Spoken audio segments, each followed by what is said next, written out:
مساء الخير.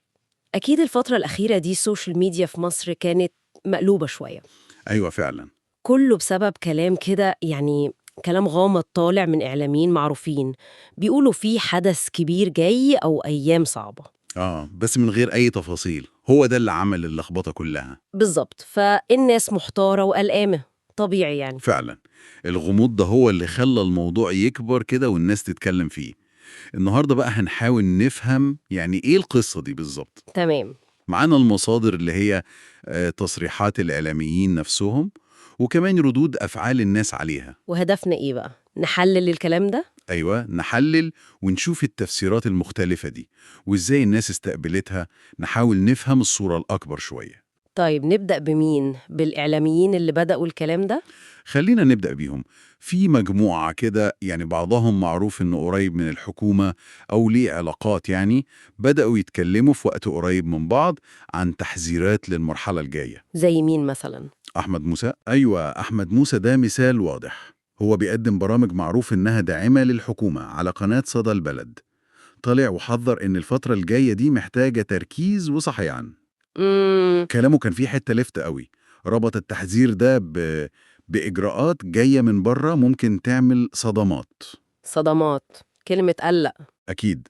وأكد إن كلامه ده للشعب المصري كله، وإن التداعيات ممكن يعني تكون خطيرة. وكمان جاب سيرة السوشيال ميديا، صح؟ بالظبط، حذر منها ومن اللي سماه لجان إلكترونية. قال إنها بتستهدف مصر. وربط ده بموضوع فلسطين كمان. أيوة، ربطها بملف القضية الفلسطينية بشكل خاص. تمام. وبعده بفترة توفيق عكاشة ظهر. توفيق عكاشة بقى ظهر بتويتة يعني مختصرة جدا، كلمتين على منصة إكس. قال فيها إيه؟ كتب: سوف يشهد العالم حدثا جسيما خلال الفترة القادمة. بس كده. يا خبر، ده كلام يزود الحيرة أكتر وأكتر. طبعا. وعلى نفس الخط تقريبا نشأت الدهي، كتب مقال في الجمهورية. عنوانه كان انتبهوا لقادم الأيام، صح؟ هو ده. وفي مقال عبر عن يعني قلق حذر، واتكلم عن تغيرات سريعة قوي وحادة في المنطقة. لدرجة إنه قال إن الصورة الإقليمية خلاص ما بقاش فيها ثوابت. بالظبط. والأخطر كمان من وجهة نظره إن الثقة بين الأطراف الفاعلة ضاعت. وصف المشهد إنه بقى عامل زي فسيفساء متناثرة. فسيفساء متناثرة؟ يعني صورة متكسرة كده ومش مفهومة؟ أيوة، كأنها حتت جنب بعض بس مفيش صورة كاملة واضحة، وده اللي مخليه قلقان قوي من اللي جاي. مم. بس الغريب بقى وسط كل التحذيرات دي طلع صوت مختلف خالص. عمرو أديب. أيوة، عمرو أديب في برنامجه الحكاية هاجم الموضوع ده جامد. عمل إيه بالظبط؟ انتقد فكرة تضخيم الكلام عن حدث كبير غامض من غير أي دليل.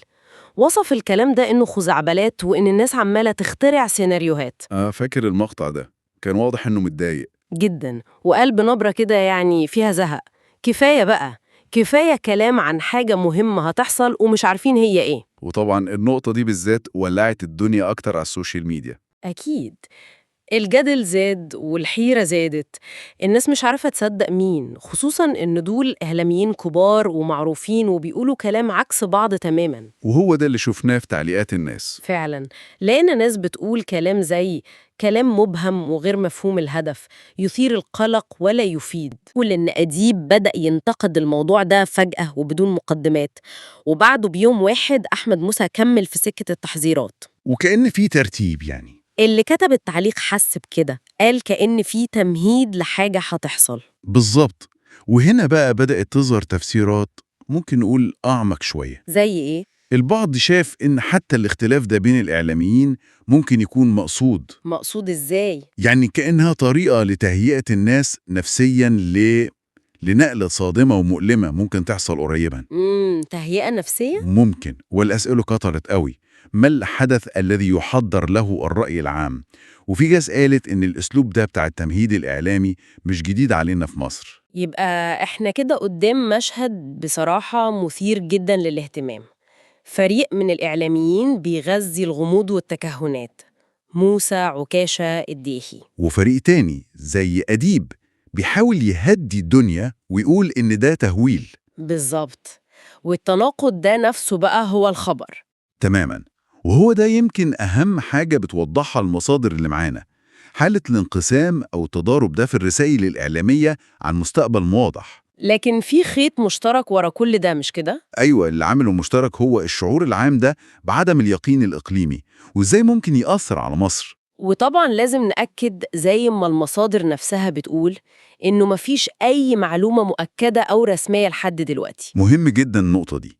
كل اللي بنشوفه ده تحليلات وتكهنات بتحاول تملى فراغ الغموض ده، واحنا هنا بس بنعرض وجهات النظر المختلفة دي زي ما هي في المصادر من غير أي انحياز لطرف. تمام، يعني لو حبينا نلخص الموقف دلوقتي نقول إيه؟ تحذيرات غامضة من الإعلاميين، وردود فعل ناس قلقانة وبتسأل وبتشك. وفي نفس الوقت غياب تام لأي معلومة رسمية واضحة. فرض نفسه. لو سيبنا التكونات عن طبيعة الحدث الكبير ده على جنب شوية، امم يا ترى إيه ممكن تكون الدوافع الحقيقية ورا إن الموضوع ده يطلع بالشكل الغامض ده كله في الإعلام وبالطريقة دي وفي الوقت ده بالذات؟ سؤال مهم فعلا ومحتاج تفكير.